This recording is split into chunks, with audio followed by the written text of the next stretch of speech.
قدم رہنا ہے۔ سید کربلا کے واقعات آپ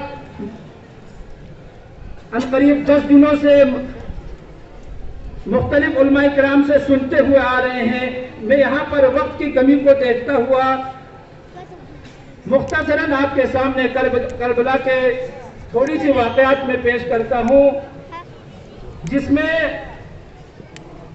حضرت حسین رضی اللہ تعالی عنہ کو ملعون یزید نے دھوکے سے بلوا کر خطوط میں خطوط بیچ کر بلوایا۔ دوسرے صحابہ کرام رضی اللہ تعالی علیہم اجمعین نے منع کرنے کے باوجود بھی جب اتنے سارے خطوط آئے تو حضرت حسین لگ بھگ 72 نفر کی ایک مختصر سی جماعت کو لے کر چلنے کے بعد جب کربلا کے میدان پر آئے تو بھائی یزیدیوں کا کچھ الگ ہی روپ تھا، کچھ الگ ہی چہرہ تھا۔ وہاں پر انہوں نے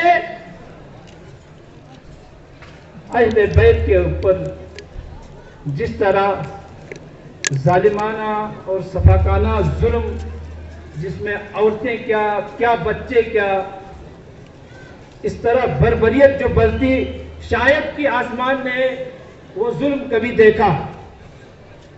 حضرت حسین رضی اللہ تعالی عنہ نے جب شام کے موقع پر لگ بھگ مغرب اور عصر کے درمیان اپنی مختصر سی جماعت کو اکٹھا فرما کر جو آیت تلاوت کی، وہ یہی آیت تھی جو میں نے شروع میں آپ کے سامنے رکھی، یا ایھا الذین آمنوا استعینوا بالصبر والصلاۃ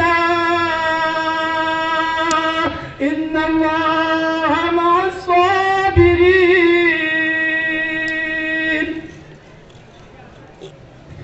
سارے لوگ لگ گئے۔ آج بھی ہمارے اوپر کوئی مصیبت آئے، کوئی پریشانی آئے تو ہمیں سب سے پہلے کس کی طرف رجوع کرنی چاہیے؟ اللہ اور اللہ کے رسول صلی اللہ تعالی علیہ وسلم کے مبارک تعلیمات پر ہم عمل کرتے ہوئے، ہم قرآن پر عمل کرتے ہوئے ہمیں نماز ہی کی طرف جانی چاہیے۔ جس طرح سید الشہداء نے اپنے مختصر سی جماعت کو جب حکم دیا نماز کے لیے جائیے، تو کونے کونے سے نماز کی آوازیں، نماز پڑھتے ہوئے اور رونے کی آوازیں یہ ساری آتی رہی پوری رات۔ دوسری دن جب یہ مختصر سی جماعت سے لڑنے کے لیے گئے،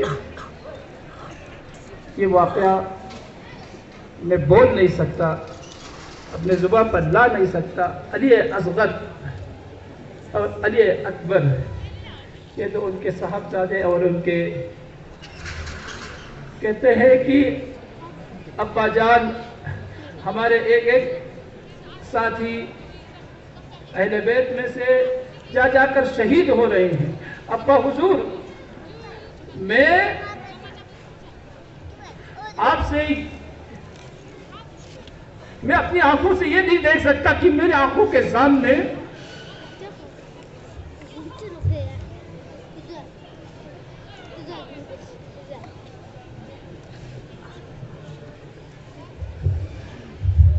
میرے آنکھوں کے سامنے حضرت حسین کو شہید کیا جائے، میں یہ نہیں دیکھ سکتا۔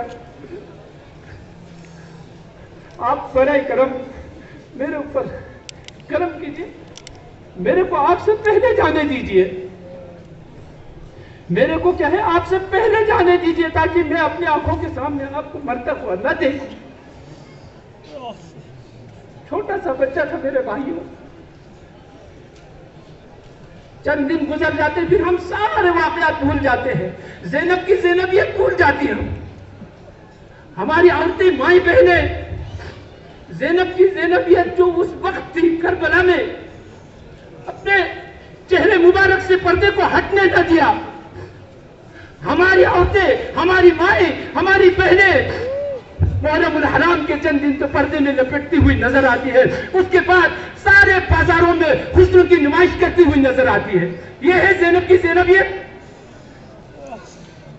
ارے ہم مرد ہیں، ہم نہیں بول سکتے؟ میرے بھائی، اللہ پاک نے ہمیں صرف مرد نہیں بنایا، ہمیں بلکہ قوام بنایا ہے۔ ہمیں اللہ پاک نے صرف رزق کا ذمہ نہیں بنایا، ہمیں بلکہ ان کو جہنم سے نکالنے کا، جہنم سے بچانے کا وہ بھی بنایا ہے۔ تو اپنی یہ بھی ذمہ داری سمجھے میرے بھائی.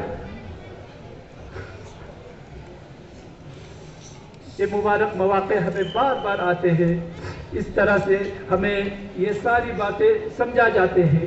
جس طرح سے کربلا کے مظلوموں پر جو ظلم ہوا اس سے ہمیں سبق لینا ہے، اور آنے والے وقت میں ہمیں کس طرح سے بھائی صرف نام نہاد مسلمان بن کر نہیں جینا، بلکہ آقا کریم صلی اللہ تعالی علیہ وسلم کے مبارک تعلیمات پر عمل کرتے ہوئے، کیونکہ ہمیں یقین ہے، ہر کسی کو یقین ہے، ہمیں کیا ہر کسی کو یقین ہے کہ اس دنیا میں ہمیں ہمیشگی کے لیے نہیں رہنا، بلکہ ایک نہ ایک دن اس دنیا کو ہمیں چھوڑ کر جانا ہے. تو اس دن آقا کریم صلی اللہ تعالی علیہ وسلم سے ملاقات ہوگی، تو اس وقت ہم کیا جواب دیں گے؟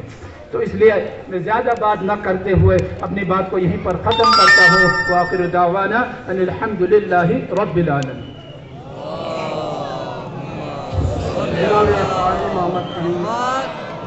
امام جامع مسجد میں ابھی عزاداران سے خطاب فرما رہے تھے. اب اس کے بعد میں جناب ڈاکٹر عبد